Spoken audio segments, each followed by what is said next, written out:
Emily, thank you for being on the show. We're super excited to have you. Tell us a little bit about what you do. Sure, absolutely. So I am a team leader for a team at Keller Williams. My team is called the Home to Sell team. We're one of the top teams here in the city, and I get to spend every day with my agents and admin. I have about 20 people on my team, so I spend most of my time running the team, and then I also get to sell real estate, which I love as well. So I am both full-time producing agent and full-time team leader. How do you define success? The definition to me is a life free of anxiety. It's where I get to make my own schedule, I get to live my own life, and I'm not stressed about things. Do you feel that you've made it to that point, or are you still? I am getting there. It's a transition and working through everything, and I'm also a workaholic. So for the most part, I do feel like I'm well on my way to that. In your business or in your line of work, what is a commonly held belief that you see and feel most people believe is what it takes, but you passionately disagree with? So I think everybody thinks that in real estate, we don't work very much and we get paid a lot of money.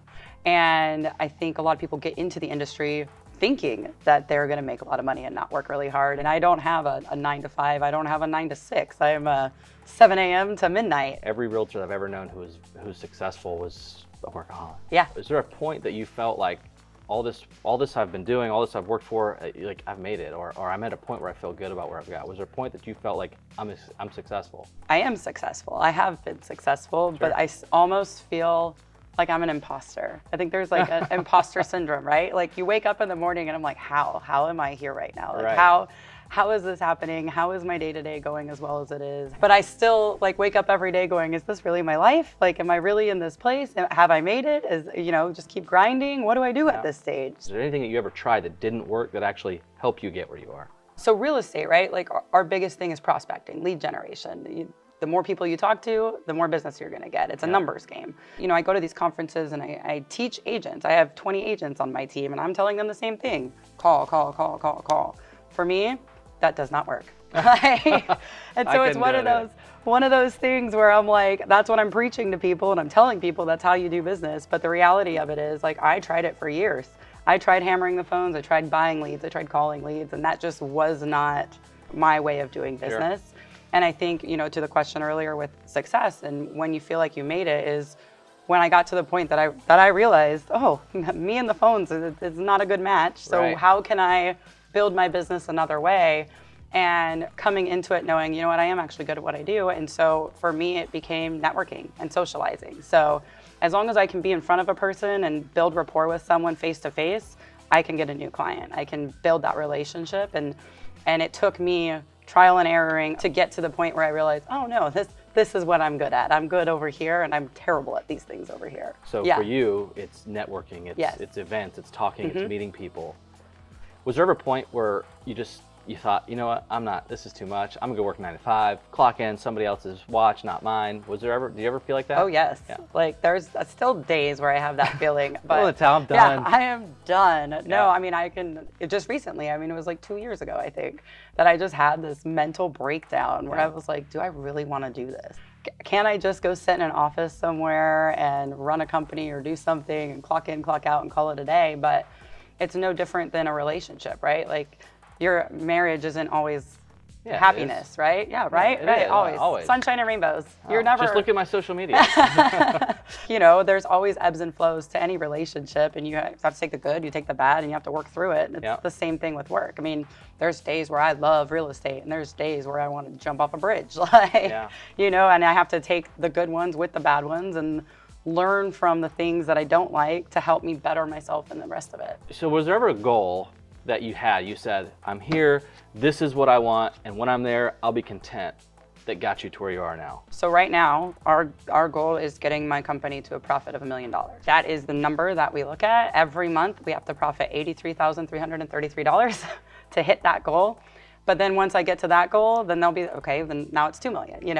I'm never going to be satisfied with the goal. I want to hit the goal and move on to the next one. So the goal is the goal. Right. That gets you to the next goal. Yeah. Yeah, that's awesome. But you definitely have to have that trajectory, otherwise you're just doing things to do them, and you don't have a purpose behind it. What are some of the key qualities or attributes that you look for when working with people to help you grow your company? So we're very big on growth mindset, right? So I don't want somebody that doesn't take ownership. I don't want somebody that's a victim, that constantly blames everybody else for their problems. Like, one of the big things I teach all my agents is own it, right? So if you mess up, it's nobody else's fault. Sure. It's yours. Like, but you have to own it because you're only going to learn from that and get better from it. And I want that in the same capacity with my vendors, with the people that I surround myself with, because there's going to come a time where it's somebody else's fault. But if they're not owning it and placing blame on everybody else, then, you know, it's just not a good relationship to be in. What are some of the challenges that you face with keeping clients happy and in love with you by the end of the process? When I sit down with you, I'm going to tell you all the things that are going to happen. And I'm going to tell you all the different ways it's going to go south. So that way, when that arises, you've been prepared for it. So your time to react is not like, losing your mind. Like, it's like, well, you never told me this. Right. Yes, I did. Like, remember when we sat down and talked about that? Right. But I have found, like, by doing that, it totally changes the game, because there's so many times where all of a sudden, like, I get somebody calling and screaming and they're so upset, and I know they're not mad at me, like, sure. I didn't do anything, but they're upset at the situation, so I'll let them vent or do whatever. And then it's like, okay, well, I can appreciate that you're really mad about this. However, let's get productive here and figure out what we're going to do to get us to where we need to go. And then once I started setting the right expectations at the beginning, holy moly, that cut down a lot. Like, I stopped getting those angry calls or any of that, because they're like, well, yeah, I'm upset about it, but you kind of warned us that this is going to happen. Yeah. How are you dealing with the market right now? You pretty much prepare not to get the house that you make an offer on. Is there any rhyme or reason to what is driving that right now, or how to deal with it? Everybody and their brother is getting into real estate. And then you had COVID happen, and so people were like, oh, I don't have a job, so now's the best time to get into real estate. I've always wanted to do it. I didn't think of that. The best people to work with right now are the people that are in it, doing it full time, and that have established relationships. I have way more of a shot to get my client the house because I have a relationship with the person on the other side. Relationships are key. I know people in the industry that are gonna call me and say, hey, Emily, like, my client wants your house. And when I'm speaking with my sellers, I'm gonna say, we have 15 offers. I know this person and I know they're gonna close it, right? It's not about getting your offer accepted. That's like tiny little bit of it, right? Like, now we gotta deal with inspections and sellers saying, screw you, I'm not doing crap to my house, like, take it as it is. And then you have to deal with appraisals, and appraisers are freaked out because they don't want to be blamed again for a market crash. So now they're being ultra conservative on everything. And I tell them straight up in the beginning, I'm like, I am a marriage counselor. I am a therapist. I am your best friend. I am your most hated person. Like, we're going to go through a whole series of emotions. And if you don't believe me, just wait. Just wait. And they'll say that. I'm like, at some point, you are going to get pissed off at each other and not want to buy a house. And you're like, I don't even know if I want to be married to this person anymore because it is so stressful. Yeah, it is. And I'm over here like, guys, we're almost there. We're close to the finish line. You're going to look back in your new house and say, oh my gosh, I know this was stressful, but we made it. Yeah. What are some of the things you've came up with to help keep everybody else positive and driven when things get hard? It's making sure that the environment they're in keeps them in a positive headspace, right? So we have morning calls where we talk about wins or, you know, something of value to them so that they have that. And then our office environment is a really great environment. So I have a really awesome group of people that we actually get excited to go to work, right? Because you want to spend time with those people. And we do things outside, you know, we go to a happy hour. Some of us have Universal passes, so we go to Universal Day, but just doing different things to keep the connection there. One of the big things we do is we have a call night once a week. So every Thursday it's call night. I've been on teams where people do not want to go, like, I don't want to work at night, like, this is stupid. And on my team, everybody gets so excited, like, it's call night, can't wait. And we have people bring in food and drinks, so we drink beer, make calls, do whatever. And it's just a really good environment and bonding time for the team. And that really helps elevate them so that when they have those bad days, they can look into it or lean on somebody, right? Yeah. So one of my agents comes in and they're having a crappy mood, like, somebody else is going to be like, no, we're positive people around here, you know, like, dust them off, like, shake it off. And it's really cool to see everybody do that. It's not just us from leadership, but from the lateral accountability. Like, it's really cool to see everybody treat each other that way. Is there one thing that ever happened to you in the whether it was in the beginning or on the path to where you are? Is there anything that, like, pops out or stands out in your mind? One thing. Like, this year I had one happen where this is one of a few. Yeah. It's the most recent, right? So it's, like, still top of mind. I still have PTSD from it. Like, I had a client that it was great. Like, our transaction was so great until the end, and then it just went south, like, really bad, to the point that, like, I couldn't even communicate with them. And it physically got me sick, like, because I'm, like, trying to handle everything and keep this thing together and keep everybody happy and make sure everything, you know, all the right parts fall in line and everything, And we actually have a moving truck that we allow people to use, you know, when they do business with us, and it got like kidnapped, like it got kept. We had to go rescue it. But yeah, I mean, the guy waiting with a baseball bat, like, oh my gosh, no, they were not. But it was just like this wild, like, how does this happen? Like, how does somebody do this? I never encounter people like that, right? So I mean, I always work with good people, or you know, deep down inside, they're always going to do the right thing. And so the experience I went through on that, I was just like, there was one, like when it was all over, because I mean, even the day we were supposed to close, there was all these issues, and we had to get attorneys involved. Like, it was just nuts. That the day after this all happened, I just like couldn't get out of bed. I'm like, my body's taken a toll. Like, I have internalized all the stress from all of this that I just was like, nope, I'm not leaving my bed till like noon. So you ended up closing the deal.